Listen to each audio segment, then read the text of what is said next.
जय हिंद दोस्तों, आज की इस वीडियो में हम बात करेंगे आसाम राइफल की ऑफलाइन फॉर्म जो हवलदार, clerk, radio operator, nursing assistant के लिए निकला था। इस फॉर्म को कैसे भरना है बताऊंगा, फॉर्म फिलअप और पोस्ट करने तक बताऊंगा आपको विस्तार से। तो अगर आप हमारे चैनल पे नए हैं तो चैनल को सब्सक्राइब करके बेल आइकन दबा के ऑल कर दीजिए, क्योंकि ऐसे हर तरह की जॉब की नोटिफिकेशन इस चैनल पे ले आता हूँ। तो दोस्तों, इस नोटिफिकेशन को डिटेल से समझने के लिए आपको हमारे चैनल के इस नोटिफिकेशन को वीडियो को देख लेना चाहिए, और पूरे A to Z इन्फॉर्मेशन मैं अपने इस चैनल पे इस नोटिफिकेशन पर विस्तार से बताया। चलते वीडियो की ओर। तो दोस्तों, फॉर्म फिलअप की प्रोसीड्योर बताने से पहले एक फॉर्म आपके पास होना चाहिए। 1, 2, 3, 4 इस 4 पेज आपके पास होना चाहिए। तो प्रिंट करने के बाद तो आपके पास एक 4 पेज होना चाहिए। 4 पेज प्रिंट करने के बाद पहले आपको आना पड़ेगा अपेंडिक्स ए पर, जहां पर बताया गया है number, rank, name of the government servant, यानी जो गवर्नमेंट सर्वेंट था आसाम राइफल में, उसका नेम, उसका रैंक और उसका नंबर बताना पड़ेगा। पहले उसका नेम लिखना पड़ेगा और कौन सी रैंक में था, और उसका जो नंबर था वो यहाँ पर आपको लिखना पड़ेगा। लास्ट यूनिट सर्व, यानी कौन सी बटालियन पर लास्ट ड्यूटी करा था। उसके बाद designation of the government servant, यानी कौन सी रैंक पर कैंडिडेट का जो रिलेशन है वो यहाँ पर जॉब करता था, यहाँ पर उसका रैंक लिखना पड़ेगा। उसके बाद डेट ऑफ अपॉइंटमेंट, यानी कौन सी तारीख में उसने ज्वाइन किया था वो लिखना पड़ेगा। Date of birth of government servant, यानी उसका डेट ऑफ बर्थ लिखना पड़ेगा। उसके बाद date if while in service, यानी सर्विस के दौरान उसका शहीद हो गया तो उसका डेट लिखना पड़ेगा। Date of retirement on medical ground, यानी मेडिकल के प्रॉब्लम के थ्रू अगर रिटायरमेंट हो गया तो उसका डेट लिखना पड़ेगा। Total length of service render date, तो कितना एयर सर्विस किया है तो यहाँ पर आपको लिखना पड़ेगा। वेदर परमानेंट और टेम्पररी, यानी उसका जो सर्विस था वो टेम्पररी था और परमानेंट था, यहाँ पर आपको लिखना पड़ेगा। Whether belonging to SC ST OBC, यानी उसका कास्ट क्या था यहाँ पर लिखना पड़ेगा। Name of the candidate for appointment, यानी जो आवेदन कर रहे हैं उस कैंडिडेट का नेम यहाँ पर लिखना पड़ेगा। हिज और her relation with the government servant, यानी उसका साथ क्या रिलेशन है यहाँ पर आपको लिखना पड़ेगा। डेट ऑफ बर्थ कैंडिडेट का यहाँ पर डेट ऑफ बर्थ लिखना पड़ेगा। एजुकेशन क्वालिफिकेशन लिखना पड़ेगा। ध्यान रखना, आप कौन सी पोस्ट के लिए आवेदन कर रहे हैं उसके हिसाब से आपका एजुकेशन क्वालिफिकेशन देना पड़ेगा। Whether any other department family member has been appointed on compassionate ground, relation के थ्रू कोई और सर्विस कर रहा है कि नहीं यहाँ पर आपको लिखना पड़ेगा। अगर यस तो आप ये फॉर्म नहीं फिलअप कर सकते, अगर नो तो ये आप फॉर्म फिलअप कर सकते हैं। उसके बाद होम एड्रेस पे आते हैं, यहाँ पर आपका एड्रेस लिखना पड़ेगा। Village name, post office name, तहसील name, district name, pin code, state, जैसे मैंने ब्लॉक लेटर पे लिखा है यहाँ पर आपको ऐसे ब्लॉक लेटर पे लिखना होगा। Mobile number and email ID, ध्यान रखना है मोबाइल नंबर और ईमेल आईडी वैलिड होना चाहिए और एक्टिव होना चाहिए। इसके बाद आपको ऐसे लिखना पड़ेगा, पहले आपका मोबाइल नंबर एंड उसके बाद आपका email address. Post for which applied for, यानी आप कौन सी पोस्ट के लिए आवेदन कर रहे हैं यहाँ पर आपको लिखना पड़ेगा।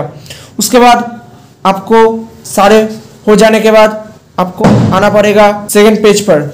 सेकंड पेज पर आने के बाद यहाँ पर permanent of the total assets left including amount of, यानी जो सर्विस कर रहा था उसका फैमिली पेंशन क्या है, DCR ग्रेजुअली क्या है यहाँ पर आपको लिखना पड़ेगा। GPF बैलेंस क्या है लिखना पड़ेगा। Life insurance policy including postal life insurance था तो कितना अमाउंट था यहाँ पर आपको लिखना पड़ेगा। Movable and immovable properties and annual income and earn whether from by the family, यानी कोई अदर इनकम था कि नहीं फैमिली का यहाँ पर आपको लिखना पड़ेगा। ARGIS इंश्योरेंस अमाउंट क्या है यहाँ पर आपको लिखना पड़ेगा। इनकैशमेंट ऑफ लीव के दौरान कितना कैश पेमेंट था यहाँ पर आपको लिखना पड़ेगा। एनी अदर असिस्ट, यानी किसी और प्रॉपर्टी का इनकम थ्रू है तो आपको यहाँ पर लिखना पड़ेगा। तो सारे यहाँ पर टोटल करके आपको टोटल अमाउंट यहाँ पर भर देना होगा। उसके बाद ब्रीफ पर्टिकुलर और लिबर्टी इफ एनी अगर है तो आपको यस करके लिखना पड़ेगा, नहीं तो आपको छोड़ देना होगा। उसके बाद 5 नंबर पर आते हैं, यहाँ पर कितना फैमिली मेंबर है उसके हिसाब से आपको लिखना पड़ेगा। जैसे मैंने लिखा रानी कुमार, उसके साथ जो सर्विस कर रहा था उसके हिसाब से उसका रिलेशन क्या है यहाँ पर आपको लिखना पड़ेगा, एज लिखना पड़ेगा, एड्रेस क्या है, एम्प्लॉयमेंट और नॉट एम्प्लॉयमेंट यानी वो कोई सर्विस करता है कि नहीं, अगर है तो आपको यस करना होगा, एम्प्लॉयड लिखना होगा, नहीं तो आपको नॉट लिखना होगा। ऐसे ही आप कितना मेंबर है यहाँ पर आपको लिखना होगा, उसका एज लिखना होगा, एड्रेस लिखना होगा, एम्प्लॉयड है और नॉट यहाँ पर आपको ऐसे लिखना होगा। उसके बाद यहाँ पर आपका डेट देना पड़ेगा, आप कौन सी डेट में आप पोस्ट करना चाहते हो उस डेट को देना पड़ेगा। उसके बाद राइट साइड में सिग्नेचर ऑफ द कैंडिडेट यानी जो फॉर्म फिलअप कर रहा है उसका सिग्नेचर होना चाहिए, उसका नेम कैपिटल लेटर में लिखना होगा, एड्रेस, मोबाइल नंबर लिखना होगा। ध्यान रखना अपेंडिक्स ए पर जो मोबाइल नंबर यहाँ पर डाला है उसी मोबाइल नंबर यहाँ पर आपको डाल देना होगा। तो सारे होने के बाद आपको आना पड़ेगा 3rd पेज पर, जहाँ पर डिक्लेरेशन अंडरटेकिंग यहाँ पर बताया गया आई आर डिक्लेयर मैं घोषित करता हूँ that the facts given by me above are to the best of my knowledge correct, यानी ये जो डॉक्यूमेंट्स आप दे रहे हैं और फिलअप के दौरान देंगे वो सही है। उसके बाद आप चाहे तो यहाँ पर पढ़ सकते हैं, नहीं तो आप छोड़ भी सकते हैं। उसके बाद आपका फिर से सिग्नेचर देना पड़ेगा कैंडिडेट का जो फॉर्म फिलअप कर रहा है। उसके बाद आपका नेम लिखना पड़ेगा ब्लॉक लेटर में।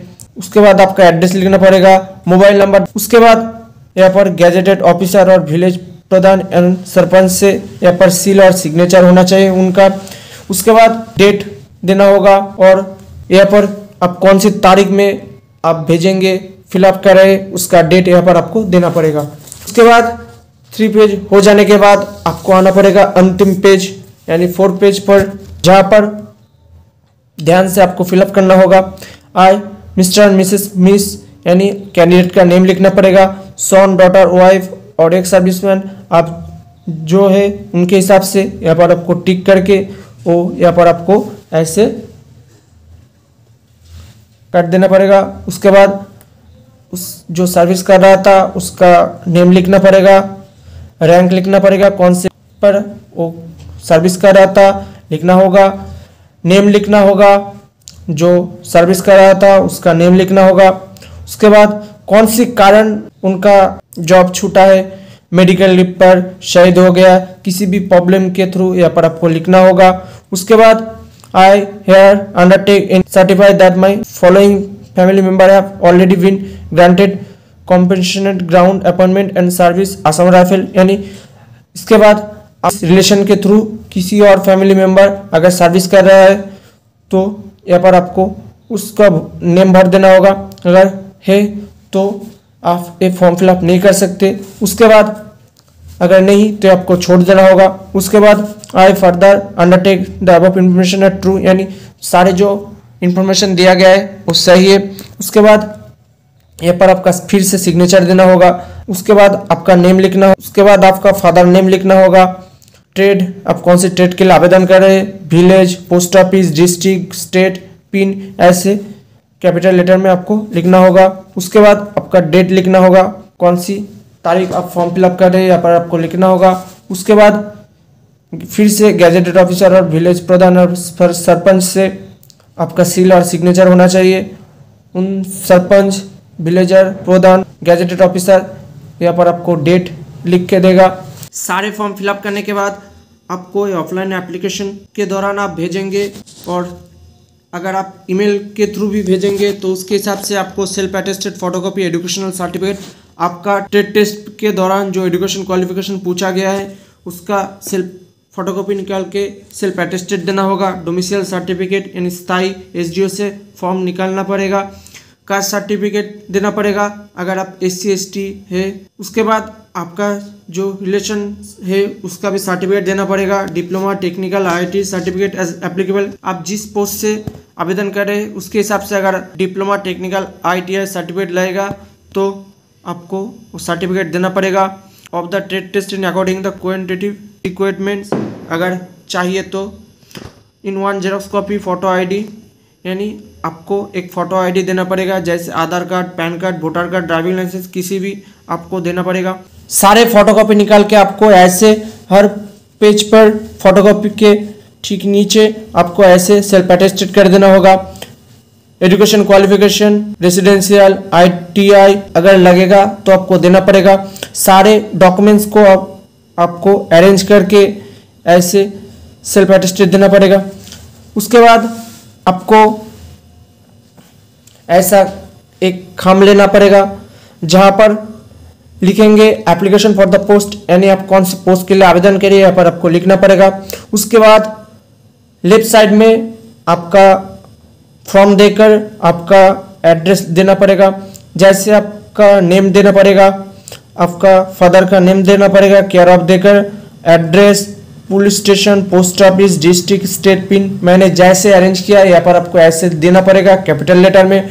उसके ठीक राइट साइड में आपको 2 देकर ये जो लोकेशन दिया गया है, directorate general Assam rifle recruitment branch, Lalitpur, Shillong, Meghalaya 793010, उस एड्रेस को आपको 2 देकर ऐसे लिखना पड़ेगा, जैसे मैंने लिखा directorate general Assam rifle recruitment branch, Lalitpur, Shillong, Meghalaya, उसका पिन कोड देकर आपको लिखना होगा। तो सारे फॉर्म फिलअप होने के बाद पहले अपेंडिक्स A देना पड़ेगा, उसके बाद 2, उसके बाद 3, उसके बाद 4 देना पड़ेगा, और उसके बाद आपका जो डॉक्यूमेंट्स दिया गया है, आपने सेल्फ अटेस्टेड किया है, उस डॉक्यूमेंट्स को अरेंज करते जाओगे। तो सारे फॉर्म अरेंज होने के बाद ऐसे आपको फोल्ड कर देना पड़ेगा। ध्यान रखना ए वाला जो हिस्सा है ऊपर होना चाहिए, और ये हो जाने के बाद आपको इस खाम पे भर के आपको ऐसे देना पड़ेगा। तो दोस्तों अगर आप ईमेल के माध्यम से देना चाहते हो तो सारे डॉक्यूमेंट्स स्कैन करके उस ईमेल आईडी पर आपको देना पड़ेगा।